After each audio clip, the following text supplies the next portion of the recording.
at the end of this tiny hallway was someone standing facing the wall. Get out! Go! Get out! Get out of there! What? Dude, go! Someone Actually. facing the wall, bro? Hey guys, and welcome back to Late Reaction. Hey Ben. Today we're going to be reacting to two unsettling deep sea horror stories. We're going to skip the third one. To make you guys go watch on your own, because obviously, you know, we're every other reaction channel, so make sure to like, subscribe, turn on those bell notifications. So let's get right on into it. Well, and comment what you want us to react to next. Sure. And subscribe to Mr. Nightmare. I believe his link in the channel. Wait, the channel in the description. We have a sea horror stories. Story one. When my dad passed away, not only did he pass along his fishing boat, but he also passed along his love of fishing to me. The boat is a Rodman 1250, which has a decent-sized cabin, allowing me to go overnight deep-sea fishing. I usually fish off the coast of Mississippi, and would sail for an hour out to sea, then stop and spend the rest of the day fishing. Cool. That's exactly what I did one Friday, taking my cousin Jack. You have a cousin, Lucky? Mine I died. planned on spending the night and fishing most of Friday, then sailing back. So after sailing out to sea for about an hour, I picked a spot for us to stop and cast our lines. Did they catch any fish? We brought a radio and tons of beers to make the time more pleasant. Beer. The sun started to set, and seeing the sun setting in the horizon with no visual intrusions was a beautiful sight. Perhaps the last pleasant thing that would happen that night. By the time the sky was completely dark, we had already packed our stuff for the night and were inside the cabin playing cards and eating burgers. Oh, burgers. Mid-conversation, Jack stopped me and told me to listen. Grill them or something? There was the sound of a boat motor out in the distance. Ooh. We left the cabin to look into the horizon, but with no moon. It was just too dark to see more than maybe 50 feet in front of us. Only 50. But over the calm waves, we I like did the hear a background. boat It's motor. actually really nice. Yeah. Whoever was out there Soothing didn't have their was lights supposed to be on. a horror story. The lights in my cabin were on, which was definitely enough for anyone to see us and avoid hitting us. We were expecting the sound of the other boat to sail away into the night. However, it seemed to circle us for a bit, then abruptly stop. Like a vulture The motor circling just its cut, prey before it goes down and there the was hill. nothing but the sound of the calm water splashing against the boat. Jack started acting a little paranoid. He thought we were being stalked. He wanted me to use the spotlight to I look feel for like where you're this getting boat could stopped. be. You're probably being stopped. I didn't want to do Yeah. that because that would be a bit obnoxious and obvious. To make him happy, though, I started to drive the boat for a few minutes away from the last direction we heard that engine stop. Smart. Although, maybe I did it because I was a little suspicious about it as well. Always touch your gun. After a solid 5 minutes of driving the boat in the opposite direction, I killed the motor and we went back inside the cabin to resume playing cards. It felt like only seconds after we sat down, we heard it again. This time I heard it first, but it sounded like the motor was being given much less gas. Probably just stopped too. We went outside again, and at that instant, the sound stopped. It might be. This time I agreed with Jack. Turning on the spotlight was a necessity now. The spotlight only rotated 180 degrees, so I turned the boat a little to the right so that I could point the light out in the direction we heard the boat. The beam of light shot far into the horizon. I felt my heart racing as I slowly turned the light to point more to the right. And finally, I stopped when the light started to land on a boat floating not too far away from us. I turned the light off at once and told Jack to turn the cabin lights off as well. I put the boat in full throttle and sped away from the area. So what if they're like looking for guys? I steered the boat for about 5 to 10 minutes before thinking it was enough. We hung out outside for a while to ensure we weren't followed again. When it seemed safe to do so, we went to sleep. Oh. However, I awoke to a thumping coming from above my head, above the cabin. Were they on the boat? I looked over at Jack, sleeping on the couch. I whispered his name a few times to wake him up, and I pointed up at the ceiling. He looked up, then back at me, with a look on his face telling me he heard the thumps.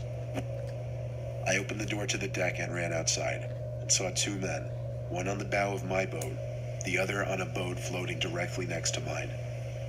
Jack came running out behind me. What's it about? Both of the men slowly put their hands up in front of their faces and claimed they meant no harm. The one on my boat said they were simply almost out of gas and needed help. He said he was going to knock on my cabin door to ask for I assistance. still don't trust him. But in my head, I was thinking, why was he on the bow of my boat then? I very low-key flicked Jack's thigh to indicate to him that I was getting ready to do something rash. Sorry about that. The guy stepped down from the front of the boat to the lower deck, right in front of Jack and I. He was significantly taller and bigger than us. Sorry. He looked at me for a few moments, then reached out his hand, expecting a handshake without saying anything. I knew something was about to go down with these guys, and for all I knew, I could start with my shaking his hand. Instead of shaking his hand, I pushed the guy overboard into the water with all my strength. Then I ran up the stairs to turn the boat on, while I yelled at Jack to make sure they didn't get back on the boat. We were able to lose them in the night for good this time.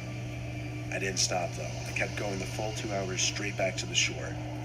We made it back to my dock, and we slept on my boat that night. The next morning we packed up and drove home. It's like the next day you find them just dead out in this middle of the sea, like they really needed gas. Dude, that would really suck. Yeah. Strange things can happen out at sea in the dark, but I never anticipated anything like that. I don't know what those guys were planning on doing to us on my boat, but considering they had been making a point of stalking us, I know it was nothing good. Probably not. Alright, So what were your thoughts? Yeah, what were your thoughts, bro? That was weird. Like honestly, that scared me from going fishing and like overnight. How about you? I don't know, but like if he wasn't awake to those thumps, Yeah. what do you think they would I have feel like done? they probably had like some sort of weapon on them. Probably. And what's a bowie or a buoy, whatever it is? A bow? I think it's Yeah, a bow. I think it's like the top part of your top Oh yeah, part I of know the what you're boat, talking about. maybe. Yeah, maybe. That, Or maybe- I think that's what it is, but like Yeah. Yeah. Okay. All right. Let's get on to story 2. Alright guys, remember, go check out the third story if you want to see that. So yeah, here we go, story 2. A Let's few go. years ago, I went on a Norwegian cruise with a few friends. Lucky you. It started out as a great little vacation. However, by the third day at sea, things started getting weird. 3 After a.m. 2 days of eating constant sushi, I started to feel a little dizzy and lightheaded at times. My friends told me no more sushi, as it probably had something to do with that. Sushi's But alright. anyway, after a few drinks, I separated myself from my friends who were sitting in It one of does the make ship's you- it many does make you bars and hungry. started walking back to my room because I really wasn't feeling too well. I took some weird lower deck route back in the direction of my room though, since some of the bars were on the lowest public levels of the ship. I asked one of the maids in the hallway which way was the quickest to get to the certain section my room was in. The maid had a very thick accent, but I understood her to have said keep going straight, then make a left at the sign. So I did that. Sorry. Oh, I came to a creepy sign that I hallway. don't remember what it said, but it was a sign, so I turned left. Left. There I was in some narrow hall with a Dude, tiled those are floor always instead the of worst. carpeting. It didn't seem like the right way to go at all. It seemed more like an employees only section. Yeah, probably. Still, I figured I'd give it a chance before turning back, and continued down this narrow hall. No. I came to a corner, then looked to my right, and here was the creepiest hallway you could possibly find on this ship. Half the lights were out, one was flashing on and off. But at the end of this tiny hallway was someone standing facing the wall. Get out! Go! Get out out! there! Get out of there! What? Dude, go! Someone's Actually, facing the wall, bro. Oh my god. Oh. that get It out! started to hurt even more as I saw this. I had to rub my eyes to make sure what I was seeing was real. Wait, was he just When I facing? moved my hands away from my eyes, the person standing by the wall was now looking at me. Oh, what? Considering they were standing in the dark section of this hallway not lit up by lights, I couldn't really see much about their actual face, other than I knew they were looking at me. I turned and went back the direction I came. Yeah. Just turns I around and walked walks back down the away. hall. The maid was gone now, however. So, with my head still killing me, I managed to get back to the lobby of this floor. That was probably the scariest And at that part. point, finding the elevators was easy. I made it back to my room easily at that point and crashed into bed. I was sure I had gotten food poisoning from the sushi because my stomach was also hurting along with my head. I made it as squid and But stuff. anyway, I woke up at some odd hour in the night and I couldn't move. Uh-oh. The only thing I could move were my eyes. Paralysis. I tried looking around the room, but My inability to move my head or sit in an upright position made seeing a lot of the room difficult. Then I remember something seemed to appear in my peripheral vision. Oh no.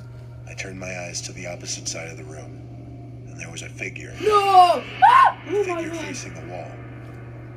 As I looked at it, I wanted to scream or run. Dude, but I would couldn't scream, do honestly. anything. Sleep paralysis. It was as real as could be. Paralysis. I knew I was seeing it. You can't do that. Then the head of the figure turned around to face me. Oh. But all I saw was black. The body, the face, everything about this figure just looked black. The figure started to move closer to me. Oh. The most disturbing thing about it, though, was that as it moved towards me, it didn't move its limbs. What? It seemed to just slowly float towards me. Definitely a ghost. The figure stopped over my bed, and now I could slightly see a face to it. And I recognized it as that person I saw earlier in the night in that hallway. I don't remember exactly how long that figure stood over my bed, but suddenly I saw its mouth open twice as wide as you'd expect to be humanly Is it possible, and out came a deafeningly real scream. So loud that I think it woke me up completely from the sleep paralysis I was just in. The craziest thing I remember was the scream of this sleep paralysis figure feeding into the scream of my own voice as I was finally able to make noise. What? I flicked on the light, and my friend, who was in the other bed, woke up asking what's wrong. Hey, our friend, how come you didn't hear us I screaming? told him about the horrible experience I just had.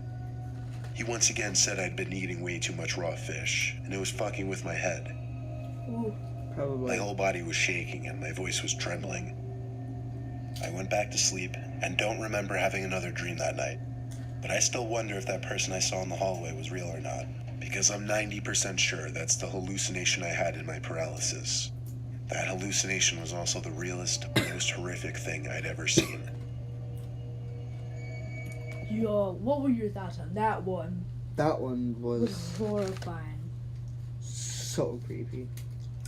Dude, look, I have goosebumps. Yo, oh my god. Dude, that one was pretty scary. I'm not gonna lie. That or the part just sitting there. I mean, it wasn't really scary. It was just It was weird though. yeah, it was really weird. All right, guys. So that's gonna do it for this video. I hope you guys liked it. Remember to like, subscribe, and turn on those bell notifications. Comment what you guys want us to do next. I'll see you guys all later. Goodbye. Goodbye, soldiers.